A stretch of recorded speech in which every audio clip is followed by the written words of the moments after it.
आप सबका स्वागत है मेरे यूट्यूब चैनल ईलर्न आईटीआई में। आज का जो हमारा क्लास है वार्क स्किल टेस्ट 2024 का जो मशीनिस्ट टर्नर का जो कंबाइन पेपर हो रहा था उसके लास्ट दिन का लास्ट शिफ्ट का पेपर हम आपके सामने लेकर आए। इसे हम डिटेल में जानकारी देंगे कि कौन सा जॉब आया था, कौन कौन सा ऑपरेशन है, उसे किस तरह से कंप्लीट करना था। तो स्टार्ट करते हैं। आज का जो हमारा क्लास है वार्क स्किल टेस्ट 2024 मशीनिस्ट टर्नर का कंबाइन पेपर लास्ट डे का लास्ट शिफ्ट का पेपर जो आपके स्क्रीन के ऊपर आपको दिखाई दे रहा है। ये था पेपर हमारा लास्ट डे का लास्ट शिफ्ट का जो पेपर आपको दिखाई दे रहा है अभी। तो जो जॉब है आपका, जैसे सबसे पहले आपको क्या करना था, जो जॉब आपको दिया गया है तो जॉब को सबसे पहले आपको डायग्राम देखकर थोड़ा समझ लेना था कि आपको कौन से साइड से आपको करना है जिससे आपका जॉब जल्दी बन सके, कौन सा स्टेप आपको फॉलो करना था, कौन कौन सा ऑपरेशन है, ये पूरे डिटेल में हम जानकारी प्राप्त करेंगे। तो सबसे पहले जैसे जॉब का सबसे पहले आपको डायग्राम देखकर समझ लेना है कि मतलब कौन कौन सा ऑपरेशन, जैसे चैम्परिंग है, स्टेप टर्निंग है, प्लेन टर्निंग है, ग्रूविंग है और टेपर टर्निंग, मतलब नॉर्मल ऑपरेशन ही है। और इसके अंदर बीच में आपको ड्रिलिंग करना था 10 मिलीमीटर का। तो ये सिंपल सा जॉब ही आया था लास्ट दिन के लास्ट शिफ्ट में। तो इसके बारे में पूरे डिटेल में जानकारी अभी आपको देने की कोशिश करते हैं कि किस तरह से जॉब को कंप्लीट करना था। तो सबसे पहला स्टेप होता है, जैसे हर एक वीडियो में मैं बताता हूँ कि सबसे पहले आपको डायग्राम को समझ लेना है कि किस तरह से आपको ये जो आपको कंप्लीट करना था, कौन से स्टेप फॉलो करने थे, कौन कौन से टूल्स वगैरह लगने थे। तो जब आप डायग्राम समझ ले तो उसका टूल्स इक्विपमेंट की अरेंजमेंट कर ले, तो उसके बाद आपको जॉब को स्टार्ट करना होता है कि आपको चेक करना है कि कौन से स्टेप से आप करोगे तो जॉब हमारा कंप्लीट होगा। तो जो जॉब आपको डायग्राम दिखाया गया है, तो ये जो जॉब आपको दिखाया गया, इस जॉब को जो सबसे पहले बड़ा मेन चीज़ होता है कि जॉब का बड़ा डायमीटर कितना है, तो 42 मिलीमीटर फाइनल साइज, और जॉब की टोटल लेंथ है 20 और 20 40 और 10 50 और 30 80 मिलीमीटर आपका जॉब का लंबाई है। लेकिन इसमें आपको रफ साइज दिया जाता है कम से कम 10 से 15 प्लस में आपका रफ साइज होता है। तो इसके लिए सबसे पहले आपको क्या करना है, जो जॉब आपको डायग्राम दिखाया गया, इस जॉब को हमें जो साइज आपको जो पोजीशन में दिखाई दे रही है इस साइड से आपको जॉब को कंप्लीट करना था। सबसे पहले हमें बैक वाला जो स्टेप है इसके ऊपर जॉब को पकड़ के, मतलब रॉ मटेरियल को यहाँ पर पकड़ के पूरा वन साइड से ये जो आपको स्टेप टर्निंग मतलब प्लेन टर्निंग है बड़ा डायमीटर का 42 मिलीमीटर का, ये वाला स्टेप से पूरा यहाँ तक पूरा आपको वन साइड से कंप्लीट कर लेना था। उसके बाद जॉब को पलटा कर ये जो स्टेप है आपके इसके ऊपर पकड़ के बैक साइड को आपको कंप्लीट करना था। ये हो गया बेसिक, मतलब कौन से स्टेप आपको फॉलो करना था।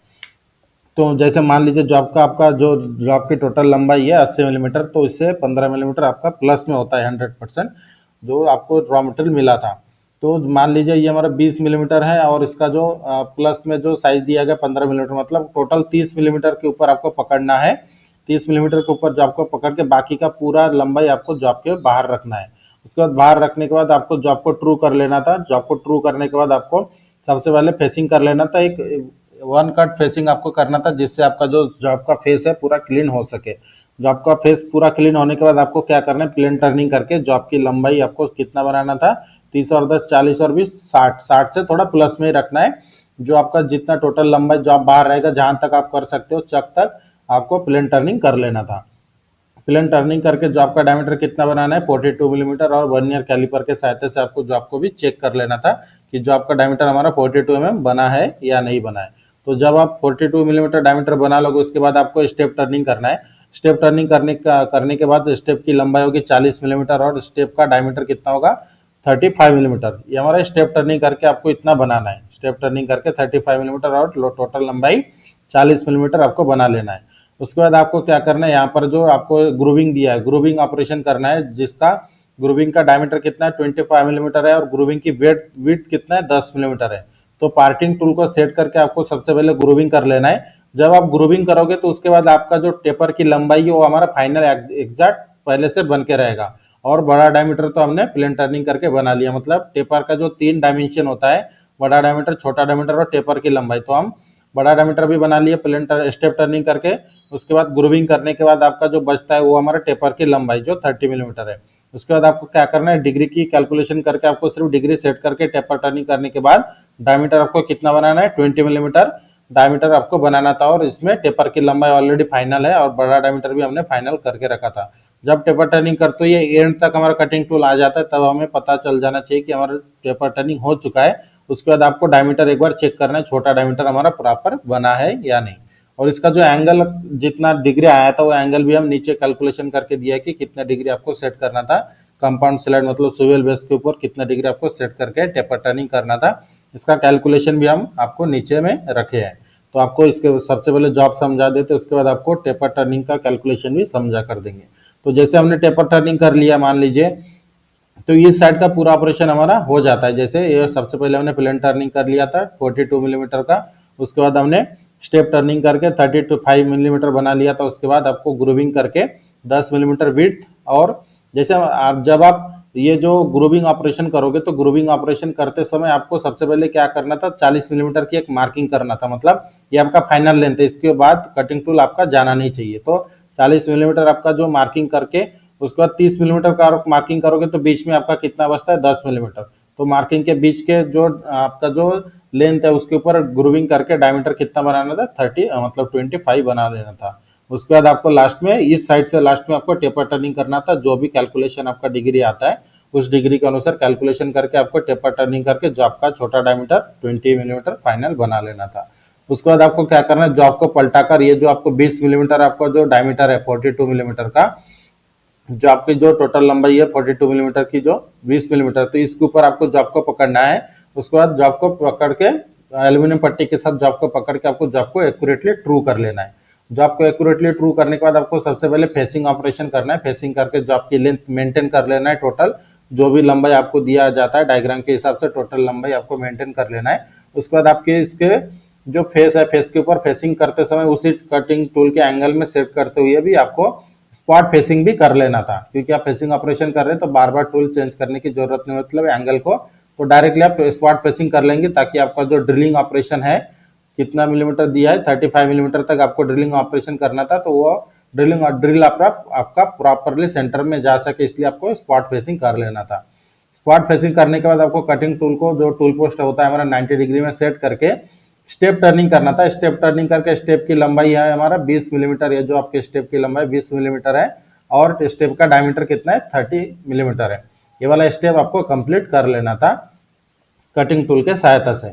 डायमीटर 30 और उसके बाद आपका जो भी साइज दिया गया है डायमीटर 30 और 20 मिलीमीटर लेंथ, ये आपको फाइनल कर लेना था। तो यहाँ तक आपका जॉब होने के बाद आपको क्या करना है, जैसे हमने स्पॉट ड्रिलिंग भी करके रखा था, उसके बाद आपको ड्रिलिंग ऑपरेशन करना है। इसमें ध्यान देना, एक बात ध्यान देने वाली बात है, अगर आप स्टेप टर्निंग बाद में भी कर सकते हैं ड्रिलिंग के बाद, क्योंकि ड्रिलिंग करते समय कूलेंट यूज करोगे तो जंग लगने के चांसेस रहते हैं। इस जगह पे ऑप्शन आपका है, आप पहले भी ड्रिलिंग करके भी जॉब कर सकते हो, उसके बाद स्टेप टर्निंग करके भी जॉब को कंप्लीट कर सकते हो। तो जैसे ड्रिलिंग कर लेना था, सबसे पहले सिर्फ ड्रिलिंग ऑपरेशन ही है, 10 मिलीमीटर का डायरेक्ट आप ड्रिलिंग कर दोगे। कितना मिलीमीटर तक दिया, 35 मिलीमीटर तक, उससे 5 मिलीमीटर एक्स्ट्रा करना है, क्योंकि जो हमारा ड्रिल का पॉइंट होता है सामने वाला इस तरह से 5 मिलीमीटर एक्स्ट्रा होता है, और आपको फाइनल लेंथ कितना करना था 35 मिलीमीटर, तो एक्स्ट्रा आपको 5 मिलीमीटर ड्रिलिंग कर लेना था। और उसके बाद आपको चैम्फरिंग जो आपको दिया है 1.5 मिलीमीटर का आपका जो चैम्फरिंग है, वो चैम्फरिंग आपको कटिंग टूल के सहायता से कंप्लीट कर लेना था। इस तरह से जॉब को आपको पूरा स्टेप बाय स्टेप कंप्लीट करना था, जो आपको लास्ट डे के सेकंड शिफ्ट में जो आपको प्रैक्टिकल आया था। तो इस तरह से हमारा जो जॉब था पूरा इस तरह से कंप्लीट हो जाता है। इसके बाद जैसे हमने आपको बोला था कि टेपर का एंगल भी आपको कैलकुलेट करके दिखाते हैं कि किस तरह से टेपर का एंगल कैलकुलेशन करते हैं।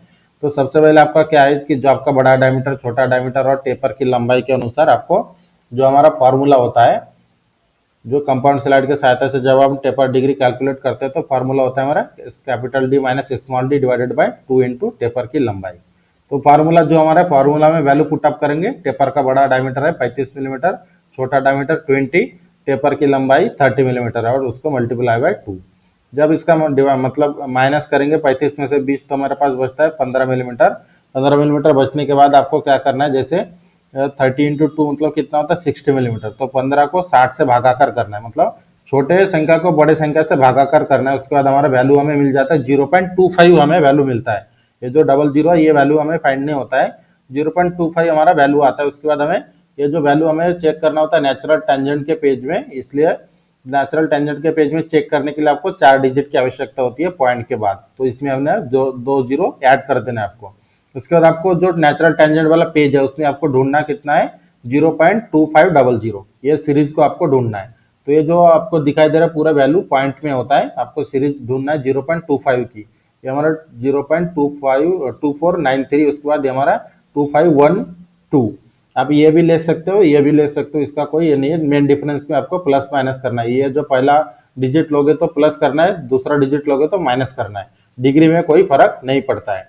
तो जो वैल्यू हमें फाइंड हुआ है, मतलब हम प्लस वाला लेंगे, प्लस वाला मतलब एक्स्ट्रा वाला लेकर आपको हम माइनस करेंगे मेन डिफरेंस से। तो जो आप जहां पर हमें वैल्यू फाइंड होती है उसके लेफ्ट साइड का पहला कॉलम होता है हमारा डिग्री, कितना है 14 डिग्री, तो ये हमारा 14 डिग्री। उसके बाद आपका जो जहां पर हमने वैल्यू फाइंड किया उसके टॉप वाला कॉलम होता है हमारा मिनट का, ये हमारा मिनट है 6 मिनट। उसके बाद जो हमारे एग्जैक्ट वैल्यू हमें कभी भी फाइंड नहीं होता है, तो प्लस में हमने कितना लिया 12, तो उसी के राइट साइड के कॉलम का जो मेन डिफरेंस होता है सेम लाइन का, तो उसमें से हम माइनस करेंगे 12। तो 12 के ऊपर का जो मिनट जो कॉलम होता है वो हमारा मिनट का होता है, कितना 4 मिनट है, और हमें जहां पर वैल्यू फाइंड हुआ तो उसके कितना है 6 मिनट है। तो हम जो वैल्यू हमें फाइंड हुआ है उसमें से हम माइनस करें, तो मेन डिफरेंस में माइनस करेंगे 6 मिनट से 4 मिनट माइनस करेंगे तो हमारे पास बच जाता है 2 मिनट। तो हमारा टोटल डिग्री मिलता है 14 डिग्री 2 मिनट। तो मिनट सेट नहीं होता है, तो आप डायरेक्टली 14 डिग्री सेट करके आप टेपर टर्निंग कर सकते हैं। उसके बाद इसका एक शॉर्टकट फार्मूला भी है, डायरेक्टली आपको अगर लॉकटेबल यूज नहीं करना है तो उस समय क्या करना है, जो हमें फाइंड होता है, जैसे ये भागाकार करने के बाद हमें जो वैल्यू मिली थी 0.25, इसको डायरेक्टली मल्टीप्लाई करना है 57 से। तो 57 से मल्टीप्लाई करने के बाद आपको डायरेक्टली आपका डिग्री हमें प्राप्त हो जाता है 14 डिग्री 25 मिनट। तो मिनट का इश्यू नहीं है, आपको डिग्री सेट करना होता है। और ध्यान में रखा, अगर आपको ये वाला फार्मूला यूज करें तो 15 डिग्री तक ही ये एक्यूरेट फार्मूला होता है। 15 डिग्री के बाद अगर मतलब मान लीजिए इससे कैलकुलेट करने के बाद 57 से मल्टीप्लाई करने के बाद अगर 15 डिग्री के ऊपर आता है तो उस समय ये वाला फार्मूला आपको यूज नहीं करना है, इसलिए थोड़ा सा ये बात ध्यान में रखें। तो इस तरह से आपको पूरा जो कैलकुलेशन है हमने आपको समझा कर दे दिया कि किस तरह से जो हमारा लास्ट डे का सेकंड शिफ्ट का जो पेपर था, जो आपको पेपर आया था, उस पेपर को हमने पूरा डिटेल में समझा कर दे दिया है कि किस तरह से कौन सा ऑपरेशन को आपको स्टेप बाय स्टेप करना था। उसके बाद कैलकुलेशन भी आपको डिटेल में समझा कर दे दिया है। तो इस तरह से जो हमारा टर्नर और मशीनिस्ट का कंबाइंड पेपर हो रहा था बार्क स्किल टेस्ट का, तो यहाँ तक एंड हो जाता है यहाँ पर। उसके बाद 1 तारीख से जो फिटर का पेपर हो रहा है उसका भी हम इस तरह से एनालाइज करेंगे। और आपको इसी तरह की वीडियो की नोटिफिकेशन की, इंपॉर्टेंट वीडियो की नोटिफिकेशन की अगर आपको जरूरत है तो हमारे चैनल को सब्सक्राइब करके बेल आइकन को दबाएं, ताकि हमारे वीडियो की नोटिफिकेशन आपको टाइम पर मिलते रहे। और जितने भी हमने वीडियो सॉल्व करके दिया है, अगर जो भी मेरे चैनल को जो भी वीडियो देख रहे हैं, अगर वीडियो अच्छी लगी तो लाइक करना ना भूलें।